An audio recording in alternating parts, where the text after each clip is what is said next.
todas las señoras. Los hombres para el trabajo son del campo y otros obreros.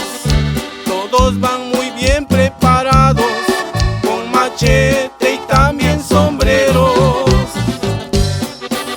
Y aunque les cueste el dinero, con honor y sudor de la frente, todos siguen